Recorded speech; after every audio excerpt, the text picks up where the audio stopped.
passed from father to son for thousands of generations. Then the bird takes flight, and the man follows. In the savannah, a cooperation defies all we know of nature. A wild bird guides hunters to hidden beehives. The Hadzabe and the honey guide. A trade of wax for vision. An alliance that began even before we were human. If you are passionate about wild animals and real documentaries, do not leave this video. Watch until the end, subscribe now to the channel, and comment where you are watching from. Northern Tanzania holds one of humanity's last living secrets. In the vicinity of Lake Eyasi, scattered across about 4,000 square kilometers of savanna and baobab forest, live approximately 1,300 people who refused time. The Hadzabe, or Hadza as they are also known, do not plant. They do not raise cattle, they do not build permanent houses. They have no chiefs, hierarchies, or written laws. They live exactly as their ancestors lived 10,000 years ago, and perhaps for much longer than that. While the rest of the world developed agriculture, industry, and digital technology, the Hadzabe continued waking up with the sun, taking their handmade bows and arrows, and going out to hunt what the land offers on that specific day. It could be birds, it could be antelopes, it could be baboons. But there is something they desire above any meat, above any root or fruit that the women collect during the day: honey. When researchers ask the Hadzabe what their favorite food is, men and women give the same answer. It is not impala meat, it is not the baobab fruit, it is the wild honey of African bees. This golden liquid represents about 15 to 20% of all calories the tribe consumes throughout the year. At certain times, especially during the rainy season, when hunting becomes more difficult, this proportion rises even further. Honey is not just sweet for the Hadzabe. It is fuel, it is medicine, it is liquid survival. But getting this honey demands something that most modern human beings would consider pure insanity. African bees of the species Apis mellifera build their hives inside natural cavities in the trunks of gigantic trees, and their preferred tree is the baobab, the vegetable colossus that dominates the African savanna landscape like a living monument. An adult baobab can reach 25 meters in height, some reach 30. The trunk can be 10 meters in diameter, sometimes more. These are trees that already existed when the Roman Empire had not yet been born. Some have been dated to more than 2,000 years of age, and it is in these giants that the bees choose to make their homes, usually 15 meters from the ground, sometimes 20, occasionally even higher. The Hadzabe have no climbing ropes, they have no carabiners, they have no safety harnesses, helmets, or any equipment a modern climber would consider basic. What they have are stone and metal axes, wooden stakes they manufacture on the spot, and a technique transmitted orally for more generations than anyone can count. The process begins even before finding the right tree. In the early hours of the morning, when the light is still soft and the animals begin to move, a Hadzabe hunter leaves the camp. He may be alone or accompanied by another man. He carries his bow, his arrows, some with poisoned tips for larger game, his axe, and a small container to hold honey. But the most important tool he carries is not in his hands, it is in his throat. The hunter emits a specific whistle, a melody that sounds almost like the song of another bird. This whistle was taught to him by his father, who learned from his grandfather, in a chain that is lost in the mist of time. It is a sound that has existed for so long that scientists believe it precedes human language itself as we know it. And then he waits. If there is a honey guide nearby, a discreet bird, black and white, approximately the size of a thrush, something extraordinary happens. The bird hears the call, recognizes it, and flies toward the hunter, chattering and fanning its feathers conspicuously. The bird lands on a nearby branch, looks at the human, and takes flight again in a specific direction. the hunter follows.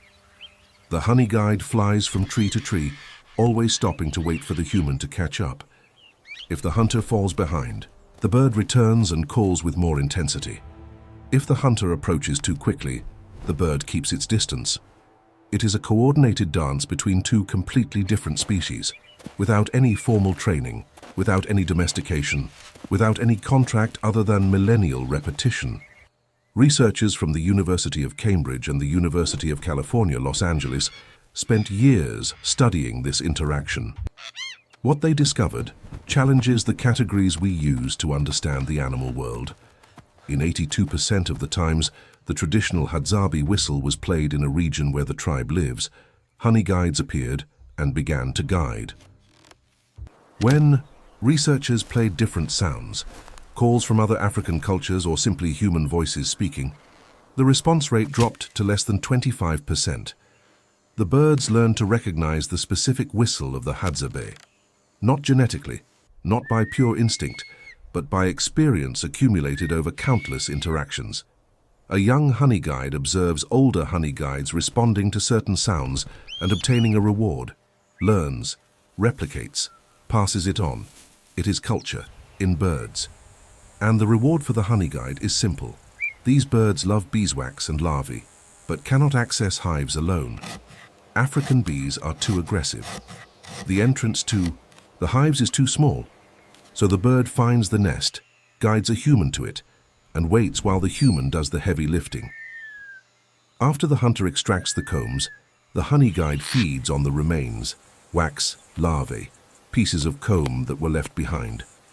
Scientists estimate that the Hadzabe obtain about 8 to 10% of their entire annual diet with the direct help of honey guides. This means that this partnership is not just curious, it is fundamental to the tribe's survival. But finding the hive is just the beginning of the challenge.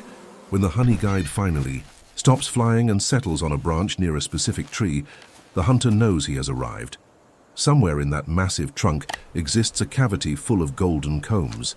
The problem is that this cavity is usually 15 or 20 meters high, and between the ground and the honey exist furious bees, a vertical climb without natural holds, and the very real possibility of a fatal fall. The hunter gathers dry grass and branches from the surroundings, lights a small fire, produces an improvised torch that generates more smoke than flame. This smoke will be his only protection against the bees. It calms the insects, masks the alarm scent they release when they feel threatened, and gives the hunter a window of opportunity to work. Then the climb begins. With the axe, the Hadzabe makes a cut in the thick bark of the baobab. The bark of these trees can be up to 10 centimeters thick, a natural protection against fire and drought that also serves as an anchor point. Into the cut, he drives a pointed wooden stake. He uses the blunt side of the axe as a hammer to fix the stake firmly, tests the weight. If it holds, he climbs one step and repeats. Cut, stake, hammer, test, climb, cut, stake, hammer, test, climb. Each stake is about half a meter from the previous one. To climb 20 meters, the hunter needs to install approximately 40 stakes. The process can take an hour or more, and during all this time he is hanging on the vertical trunk of a tree with nothing but pieces of wood between him and the distant ground. The most important rule, transmitted from generation to generation, is never to step on old stakes. Stakes that were left in previous climbs may seem firm, but the baobab bark adapts over time. The plant cells adjust to the pressure and reduce the grip. A stake that held a man 6 months ago might come loose under the weight of a child today. The Hadzabe know this. They learned it in the most painful way possible. Falling from a baobab is the most common cause of serious injuries among Hadzabe men. Mahia, a village chief who was about 50 years old when interviewed by researchers, had already fallen twice. He survived both. Many are not so lucky. Broken bones, spinal injuries, deaths. These are risks accepted as an inevitable part of the quest for honey. When anthropologists ask why they continue doing something so dangerous, the Hadzabe's answer is simple. The honey is worth the risk. It always has been. When the hunter finally reaches the height of the hive, the most delicate work begins. He needs to keep the smoking torch positioned so that the smoke enters the cavity and calms the bees. With one hand holding the torch and the other free, he uses the axe to widen the nest opening. Wood chips fall. Bees begin to come out, dizzy from the smoke, but still capable of stinging. The Hadzabe use no protection against stings. No gloves, no masks, no special clothing. Only the smoke and their own tolerance to pain built over a lifetime of exposure. An experienced hunter can receive dozens of stings in a single collection and keep working. The pain is accepted. The swelling is expected. These are costs of the trade. Finally, the hand enters the cavity and finds the combs, heavy, dripping fresh honey, full of protein-rich larvae that the Hadzabe also eat without hesitation. The hunter tears off piece by piece, placing the combs in a container tied to his waist, or simply throwing them to a companion waiting below. A large nest can yield several kilos of honey and wax. A young Hadzabe hunter is capable of collecting and consuming more than 3,000 calories of honey in a single 3-hour expedition. The descent is as dangerous as the ascent. The hunter climbs down, stepping on the same stakes he installed, now with hands sticky with honey, eyes possibly swollen from stings, muscles fatigued by the effort. Each step must be calculated, each hold must be tested. One mistake means free fall. Meanwhile, the honey guide watches from a nearby branch, silent now, waiting for its share. There is a popular myth, repeated in documentaries and books, that the Hadzabe always leave a generous portion of comb for the guide bird, a sort of payment for the service rendered. The reality documented by anthropologists is more complex and more fascinating. Brian Wood, a professor of biological anthropology at Yale, who spent years living with the Hadzabe, observed that hunters frequently hide, bury, or burn the comb remnants instead of leaving them exposed for the bird. The logic is not ingratitude, it is strategy. Sated honey guide has no motivation to guide again anytime soon. Keeping the bird hungry ensures that it will continue looking for hives and will continue responding to whistles. It is deliberate manipulation of a wild partner. Social intelligence applied to an interspecies relationship. This does not diminish the partnership. It makes it even more remarkable. It is a relationship where both sides use sophisticated tactics to maximize their gains. The bird guides when it is hungry. The human controls how much the bird eats. And so the dance continues generation after generation in a dynamic equilibrium that has worked for longer than any other documented cooperation between humans and wild animals. Researchers estimate that this partnership may be hundreds of thousands of years old. This places it in a period prior to complex language, prior to cave art, prior to practically everything we recognize as human culture. It means that our most remote ancestors, possibly even species prior to Homo sapiens, could already have been following honey guides across the African savannas in search of honey. And honey was not just a desire, it was an evolutionary necessity. The human brain consumes about 20% of all energy the body produces. It is an extremely expensive organ in caloric terms. For our ancestors to develop increasingly larger brains over millions of years of evolution, they needed sources of concentrated energy. Meat helped, cooked tubers helped. But honey, with its incomparable caloric density, may have been the secret fuel that allowed our cognitive development. 1 kilo of honey contains more than 3,000 calories. It is the most energetic food that exists in nature. And unlike hunting, which requires pursuit, ambush, and frequently results in failure, honey is stationary, waiting. The challenge is only finding it and accessing it. The Ifa honey guide solved the first problem. The ability to make fire solves the second. The courage to climb solves the third. The Hadzabe are living proof that this system works. But their life is not just honey and hunting. It is a complete existence that challenges practically all assumptions we make about what it means to be human in the 21st century. The Hadzabe live in fluid groups of 20 to 30 people. There is no private property in the sense we know. The meat from a hunt is divided among everyone in the camp. The collected honey is shared. Children are cared for collectively. Any adult can feed, protect, or educate any child in the group. Anthropologists call this cooperative breeding, and the Hadzabe practice this modality with a naturalness that surprises Western observers accustomed to isolated nuclear families. There are no chiefs or formal leaders. Decisions are made by consensus through open discussions where any voice has equal weight. If a conflict arises and cannot be resolved, one of the parties simply moves to another camp. There is no shame in this, there is no punishment. It is just the Hadzabe way of keeping the peace, physical. Distance instead of prolonged confrontation. Camps change location regularly. If hunting in an area decreases, the group moves. If someone falls seriously ill in a specific place, the group abandons that place because the disease becomes associated with that space. If they manage to kill an animal too large to carry, a buffalo or an occasional giraffe, it is easier to move the entire camp close to the carcass than to drag hundreds of kilos of meat across the savannah. This extreme mobility is possible because the Hadzabe possess almost nothing in material terms. Men carry bows, arrows, axes, knives, and small containers for honey. Women carry grass baskets for fruits and roots, digging sticks for tubers, and leather bags for miscellaneous items. When the time comes to leave, everything they own fits in their own hands. In less than an hour, an entire camp can be dismantled and the tribe can be walking to the next destination. The huts they build are made of branches covered with dry grass. They take perhaps an hour to erect. They protect from rain and wind, and they are abandoned without remorse when the group moves on. During the dry season, many Hadzabe do not even bother to build shelters.